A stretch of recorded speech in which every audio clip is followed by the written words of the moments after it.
So affirmations can be helpful tools to refocusing our thoughts and building new neural pathways that allow for changed mindsets and therefore behaviour.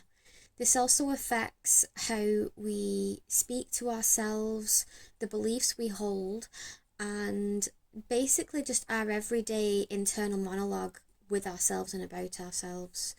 So it is important that we use this tool in a way that we get the most benefit, especially if we don't yet believe the statement that we are trying to input into our mindsets. For example, you might wish to have the belief and be able to affirm to yourself that you are a good person deserving of a happy life.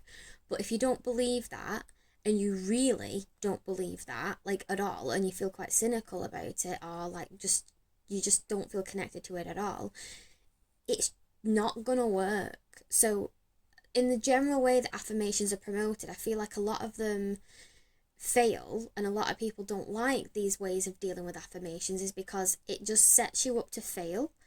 And also it feels like you're gaslighting yourself, and like you just feel cynical about it anyway. Like it doesn't allow for acknowledging the pain or the sadness or the anger or whatever emotions and experiences that you've had that have led to you having the negative critical voice that feels very real and tangible in your daily life. And so it falls short significantly. So therefore, we must start smaller and build our way up to these affirmations over time. So this video focuses on realistic affirmations, and this is a guide that I've created to try and help you to figure out how to get there. So as you can see on the worksheet, the first section talks about the current negative belief or rule, and in this example it is the belief that I am a burden. So in the next box we have the ideal end goal belief or rule. So it's the ideal affirmation, which is I am worthy to get my needs acknowledged, respected and met. Which you probably, if you're feeling I am a burden, it's extremely intolerable. And so in the next box along, we ask how intolerable is this affirmation out of 10 being unbearable and 1 being almost no discomfort. And that's in relation to the second box. So we're judging out of 10 how tolerable or intolerable does the positive affirmation feel.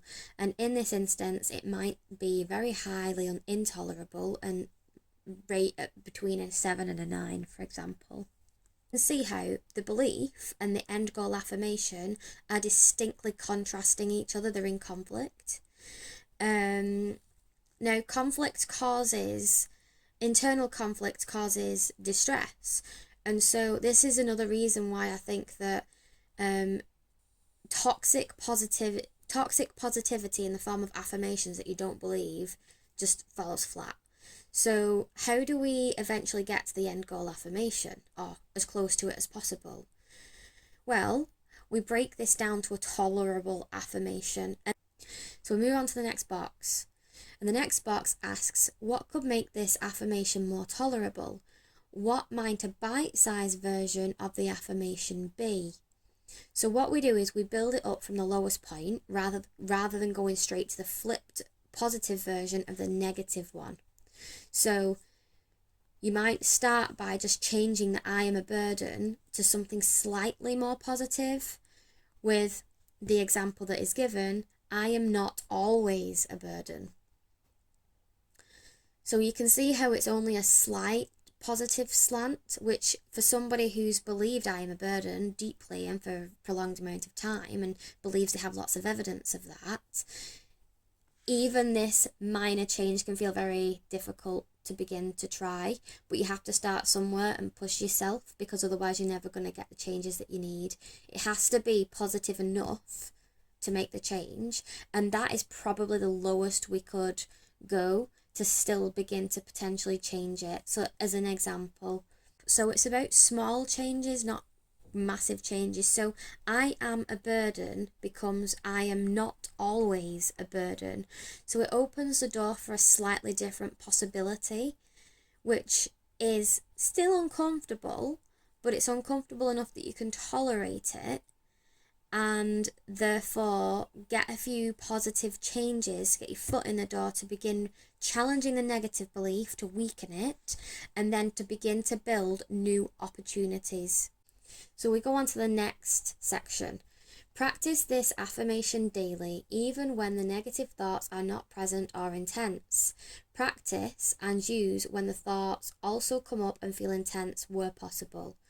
So as an example reflection, I've put, this started to feel more tolerable after 2 weeks. It was uncomfortable at first, but I want to keep trying. So it's the motivation. It's the giving space for, okay, it's not quite where I want it to be, but it's not as intolerable as it was. So the next box then goes, when this becomes more tolerable, then you can increase the positivity of the affirmation slightly, again in a small increment, and then continue repeating the practice daily and so on. Keep practicing and updating the affirmation in these small increments until you can reach the ideal affirmation or get as close as you feel is good enough. And as an example reflection I've put in that box for you is, I feel I can now change it to something with more positive wording. The new affirmation could be, I am sometimes heard and considered, and or it's okay to have a voice, right? And then you just keep going through this process until you get to a point where you feel like you're getting a slightly more positive mindset, that you're feeling less like you believe that you are always a burden, and you start to see those positive changes. And you can do it for every negative belief you have, and you can do it for every rule that you feel no longer serves you in a positive way, and that includes strict boundaries. So see how you get on, and like I say, if you practice it and it still feels too intolerable, either the affirmation that you've created isn't small enough with that minor change, or it's because the situation that you're in or the belief that you have has complex dynamics to it, which means we need to input other tools as well. And hopefully there'll be other videos on the channel that will help you to have a look at that.